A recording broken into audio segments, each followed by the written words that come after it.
नमस्कार मित्रों। तो आइए हमारी आपकी आज फिर मुलाकात हो गई। और जैसा कि आप जानते ही हैं, मैं हमेशा ही कहता हूँ, जब तक परमात्मा की परमेश्वर की मर्जी, हमारा आपका सिलसिला चलता ही रहेगा। तो आइए आज बात करूँगा मैं तुला लग्न में मंगल की और मिथुन लग्न में। कुछ लग्नों में खराब बोला जाता है और कन्या लग्न में भी। तो कन्या लग्न में और मिथुन लग्न में तो खराब ही देता है, लेकिन उनकी सोचा था तीनों के एक साथ कह लूँगा, लेकिन वो फिर कंफ्यूजन हो जाएगा, इसलिए मैंने भी इरादा बदल दिया कि एक लग्न की बात कर रहे हैं, व्याख्या कर रहे हैं तो ढंग से कर लेते हैं। लेकिन मिथुन लग्न में और कन्या लग्न में ये खराबी देता है ज़्यादातर।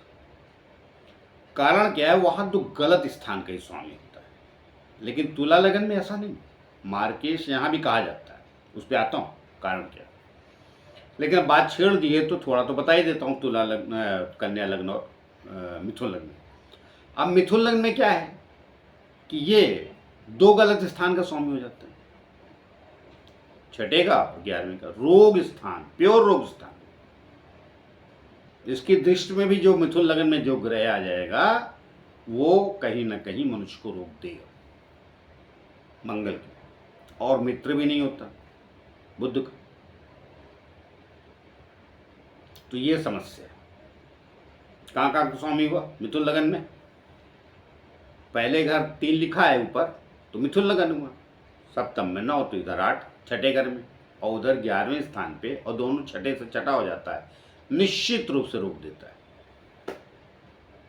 तो अब उसमें रोक लग्न को देख के, लग्न कुंडली देख के अंदाजा लगाएंगे अब किस स्तर का रोग मिलेगा, कि मंगल की स्थिति क्या है। जल तत्व में गया, वायु तत्व में गया, अग्नि तत्व में गया, तो उसके अनुसार आप तय कर लेंगे।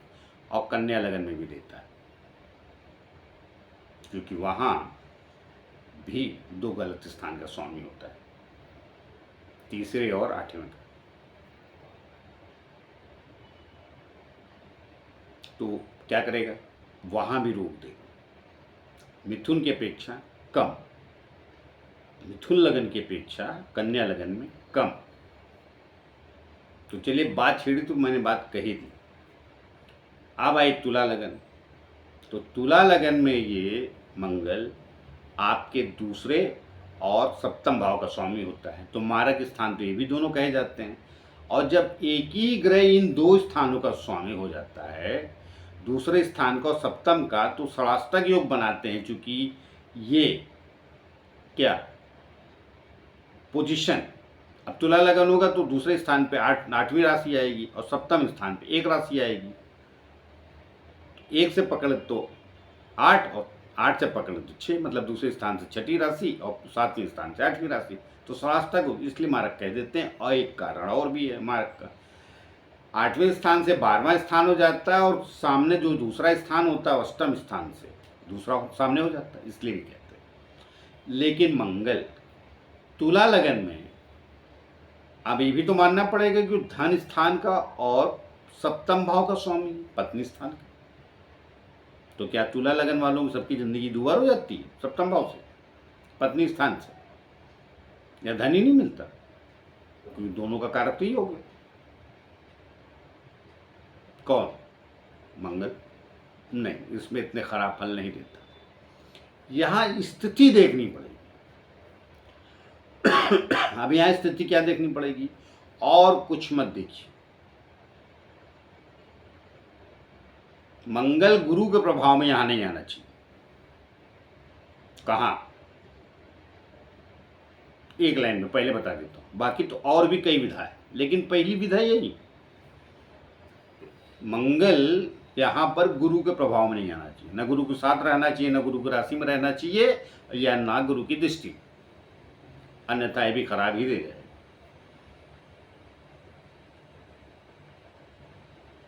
क्यों? कि गुरु इसमें खराब फल देता है। कहां? तुला लगन में। तो अगर चलिए आ भी गया तो फिर विशेष नजरें फिर पूरी कुंडली झांके कि बचाव का रास्ता क्या है, तो बचाव का रास्ता मिल जाए।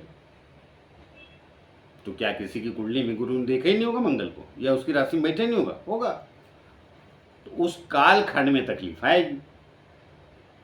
बाकी मंगल आपको राजयोग भी देगा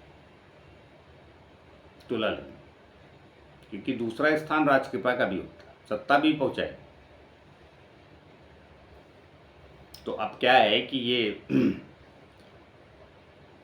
सप्तम भाव का स्वामी भी अभी जाके कहाँ बैठा है, तो विवाह के बाद आपकी तरक्की भी करा देगा। लेकिन वो तो दूसरी भी पोजीशन देखनी पड़ेगी, गया कहाँ। लेकिन मंगल तुला लगन में नुकसानदायक है ऐसा बिल्कुल नहीं। ये कहीं न कहीं आपको ऊंचाइयां भी देता है, अच्छी भूमि, अच्छा भवन, अच्छा मकान। अभी चौथे स्थान पे उच्च का हो जाएगा,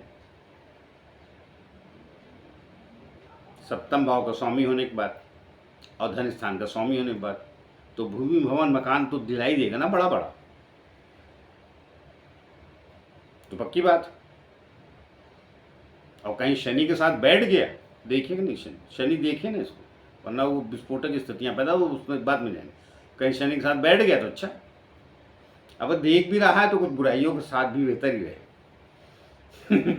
मियाँ बीवी के थोड़े नोक-झोंक चलते रहेंगे और क्या। क्या होता है, ज्योतिष को जितना सरलता से लेंगे तो अच्छा है। पढ़ी तो बड़ी गूढ़ता से जाती है, बड़ी गहराई से, लेकिन आप सबको तो सरलता से बताएं ताकि आपको समझ में सरलता से आए। रहस्य तो और भी होते हैं, तो रहस्य जानना कौन चाहता है? आप मजे की बात ये जानना कौन नहीं चाहता, मगर घटित हर आदमी के जीवन में हो रहा है रहस्य, उससे आप भाग भी नहीं पा रहे। तमाम चीज़ें छुपाए बैठा हुआ है, पति से, पत्नी से, भाई से, पिता से, समाज से, प्रेमिका से। ये रहस्य है आपका जीवन का, मगर मान नहीं रहे कि रहस्य। और ज़्यादा मत छुपाइए, वरना एक दिन फट पड़ता है। फिर या तो बहुत रो के बताता है, या बहुत चिल्ला चिल्ला के, दो ही विधा होती है, सरलता से तो नहीं बताता है। इसलिए जो रहस्य न छुप सके तो कहीं ना कहीं जाके कह देना चाहिए। चलो किसी को ना कहो, पेड़ के कान में जाके कह दो, समुंदर को कह दो, मैं तो प्रकृति के बारे में भी छूट दे रहा हूँ, जाके कह आओ, उससे सुखी नहीं।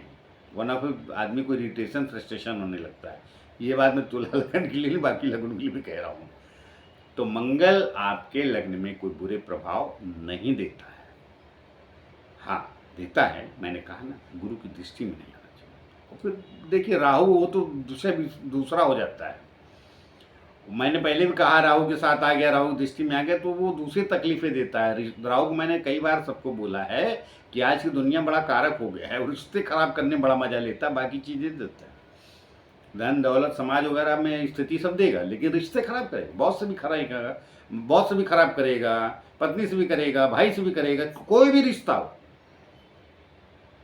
क्योंकि उसको उसमें मजा आता है, वरना राहु क्यों कहलाएगा। लेकिन ऐसा नहीं कि आपको धन दौलत ये सब, आज कल दुनिया में 80% लोग समाज में पढ़े लिखे, या 70% पक्के ही राहु की सब कमाई खा रहे हो भाई, सब IT सेक्टर में उसी का कारक है।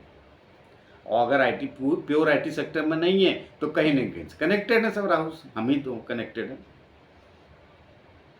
मोबाइल पे, ये भी तो राहु का है। तो कहने मतलब ये है कि मैंने आपको आज शॉर्ट में कम शब्दों में मंगल के विषय में मिथुन, कन्या और तुला लगन बताया। मिथुन और तुला के लिए मैंने बहुत अच्छा नहीं कहा, खराब भी कहा है, अच्छा कहा, लेकिन तुला लगन में इनकी अपेक्षा ही बेहतर होता है। तो इसलिए कुंडली में अपने ढंग से उसको मंगल की स्थिति को झांकिए, विशेष रूप से मिथुन और कन्या लगन वाले, और किसी जानकार से पूछिए, से बुराई नहीं देता है, बचाव भी करता है। देखिए कोई ग्रह किसी का बिगाड़ नहीं रहा है और कुछ दे भी नहीं रहा, तो भी बुरा करने से तो अच्छा ही था ना वो। भाई कोई ग्रह चोट लगाने वाला, तो उसने चोट नहीं लगाई, थोड़ी सी ठोकर लगा के मामला जमा दिया, तो समझिए उसने न्याय किया के साथ। वो कह रहा हूं, तो मिथुन और कन्या लगन में होता है, कई बार यहां भी होता है, लेकिन वो दूसरी स्थिति,